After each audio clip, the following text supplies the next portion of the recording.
quick announcement lang po. Gusto lang pong magpasalamat sa lahat ng mga nag-comment at sinabing sumusuporta pa rin po sila sa channel na to.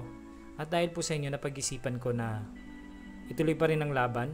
Well, not really laban, pero ituloy pa rin ang pag-upload ng video dito. Pero this time, i-upload ko lang is lahat ng mga na-send sa email ko sa neldomination@gmail.com or yung private message sa Spookify Pinoy na FB page.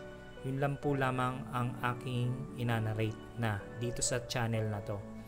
Yung mga series po natin na ipagpapatuloy ko pa rin po as soon as I get the rights or yung permission from the writers sa FB. Specifically kay Silent Rasta, naghihintay pa rin ako ng approval niya kung okay lang ba ituloy ko yung pagnanarrate ng stories niya. Again po, maraming salamat po.